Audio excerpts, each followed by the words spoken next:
Kerala state head load and general workers federation നടത്തുന്ന തെക്കൻ മേഖല സംസ്ഥാന പ്രചരണ ജാഥയ്ക്ക് കട്ടപ്പനയിൽ സ്വീകരണം നൽകി. കട്ടപ്പന ഓപ്പൺ സ്റ്റേഡിയത്തിൽ നടന്ന സമ്മേളനത്തിൽ ഫെഡറേഷൻ സംസ്ഥാന കമ്മിറ്റി അംഗം വി ആർ സജി അധ്യക്ഷത വഹിച്ചു.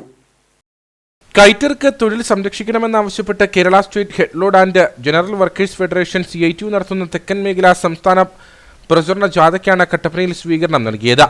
CK മണിശങ്കർ ക്യാപ്റ്റനും AM ഇക്ബാൽ വൈസ് ക്യാപ്റ്റനും, N സുന്ദരംപിള്ള മാനേജരും, KC Rajagopal, TR Soman, Koshy Alex, MA Rajagopal എന്നിവർ അംഗങ്ങളുമായ ജാഥയാണ് കട്ടപ്പനയിലെത്തിയത്. കട്ടപ്പന ഓപ്പൺ സ്റ്റേഡിയത്തിൽ നടന്ന സമ്മേളനത്തിൽ ഫെഡറേഷൻ സംസ്ഥാന കമ്മിറ്റി അംഗം വി ആർ സജി അധ്യക്ഷത വഹിച്ചു.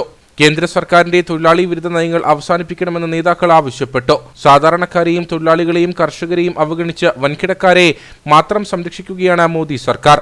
അതേസമയം കേരളത്തിൽ സാധാരണക്കാരുടെ ഉന്നമനം ലക്ഷ്യമിട്ടുള്ള വികസന പദ്ധതികളാണ് പിണറായി സർക്കാർ നടപ്പാക്കി വരുന്നതെന്നും നേതാക്കൾ പറഞ്ഞു.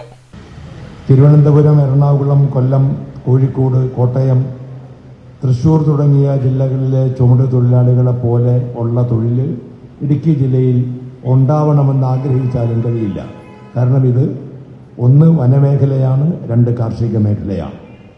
അപ്പോൾ അതുമായി ബന്ധപ്പെട്ടുള്ള തൊഴിലേ നമുക്ക് കിട്ടാൻ സാധ്യതയുള്ളൂ. വലിയ വ്യാപാര വ്യവസായ സ്ഥാപനങ്ങളും ഗോഡൌണുകളും ഒന്നും വരിക എന്നുള്ളത് ഒരുപക്ഷെ തൊടുപുഴ പോലെയുള്ള പട്ടണം ഒഴിച്ചാൽ അത്ര എളുപ്പമല്ല.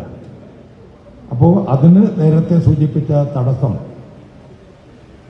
ഈ മനേകാ ഗാന്ധി മൻമോഹൻ സിംഗ് ഗവൺമെന്റിൽ വനം പരിസ്ഥിതി വകുപ്പ് മന്ത്രിയായപ്പോഴാണ് ഇന്നത്തെ ഒരുപാട് ദുരിതങ്ങൾ, അത് ചുമട് തൊഴിലാളികൾ മാത്രമല്ല, നമ്മുടെ മലയോര മേഖലയിലെ